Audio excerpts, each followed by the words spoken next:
It's another week in the summer, and with it, another signing. Our first defenseman has been inked to the 2022-23 season. He is Dajon Mingo, of course, back for another year. And Mings, it's going to be your second year in Cincinnati. So first question right off the bat, what led to you coming back to the Queen City here for another year?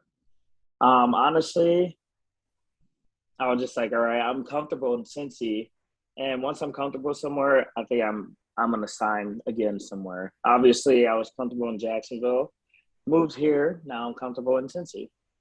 We're kind of saying, hey, welcome back to Cincy. The thing is, you and I know this. You really haven't left pretty much at all this summer. You've barely been away at all. So, how have you, I guess, enjoyed the summer life here with the warm weather in Ohio? Recently, I'm not gonna lie, we just had a big storm. So there's a tornado around where I'm living now.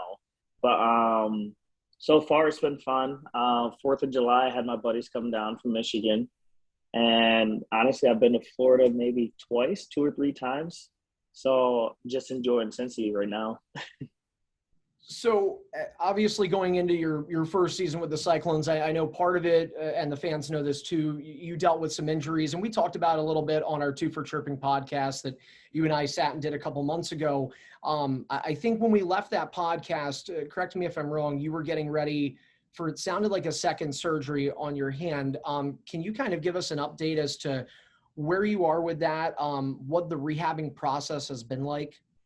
Yeah, so when we did the Two for Chirping, I recently, I want to say, did I just get I don't know, I don't remember when we did it, but I think I just came back from injury when we were doing it. And I want to say when I got cleared to play, it took me maybe a week until I jammed my same thumb into somebody, and I tore another ligament in my finger. So I've been playing with a messed up hand for a while, but now we just scheduled surgery for July 11th. And after that, the rehab process is I'm going to get pins and needles in my hand. And I want to say around August 22nd, we might be getting them out. And then my PT process starts. Because I can't move my hand until my finger's straight and I have the pins and needles out of my hand. So once they're out of my hand, then I start process of PT. So I don't know if it's too early to ask this yet. Do you kind of, or were you given or provided a timetable as to when you believe you would be 100%? Of course, the Cyclones regular season will start in Fort Wayne on Saturday, October 22nd. Is that a date that you can circle, or is this perhaps a little beyond that? Hopefully we're dating around, I want to say October 15th. Okay. So I should be back before then, but honestly, hand situations, they take a little while to heal.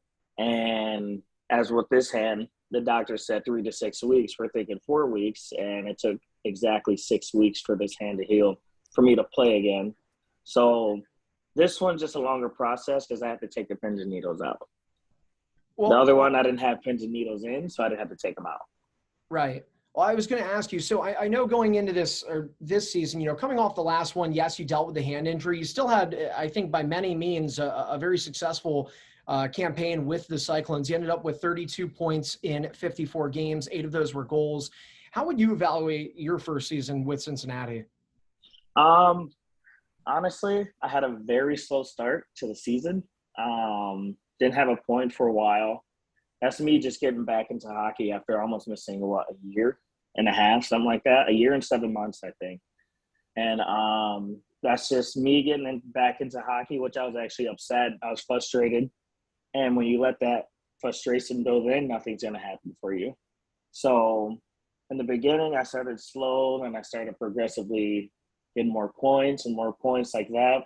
But I had to talk to myself in the beginning and say, all right, well, here's what we have to do this, and then your points and all that will come. Because I was a minus player in the beginning too, and I love being a plus player. So that's one of my pet peeves, is being a minus player.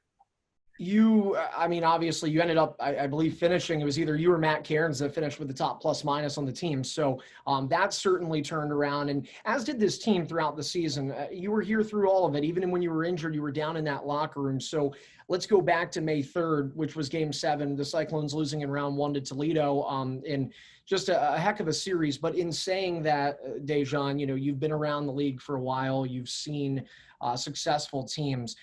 What do you think it is that going into the 22-23 season, the Cyclones can do or can get in that dressing room to make a deep playoff run? What I saw last year, I'm going to go back to last year. I would say this year too, but what I saw last year was more of we can't go on a roller coaster season is what we had. We could go 5 games, or honestly, I think we went on one run, and that was like 8 games we won, and then that was it. We can't go 8, then lose 5, win 4, lose 4. This next season has to be consistent. We have to at least win 4 or 5, maybe lose 1 or 2, and then go back on that streak. This roller coaster, it's not going to help in playoffs. Obviously, you see what happened, but you can't have a roller coaster series, or you can't even have a roller coaster season like that. As we go into this season, I believe it's going to be your 7th in the ECHL. Earlier this summer, you turned 32 years old.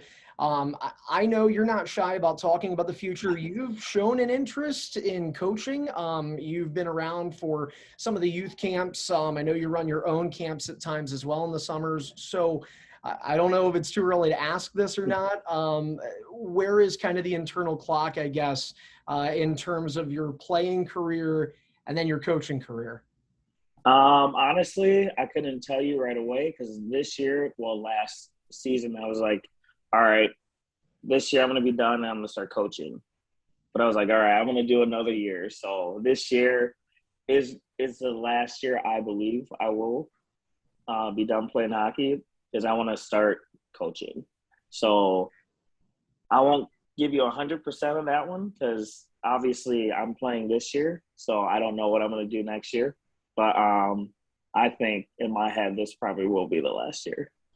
Well, hopefully it's going to be a year of a lot of fun, and maybe ending with a championship as the Cyclones get set to start here in just a couple of months. As we mentioned, October 22nd on the road in Fort Wayne, and then coming home at the end of that month for opening night. Until then, another player signing, Dajon Mingo. Mings, welcome back to Cincy, and I know myself and the fans can't wait to see you here on the ice in a couple of months. Oh, I can't wait. I can't wait for these Wednesdays again. Dollar beers. Yes, I cannot wait. I love those games.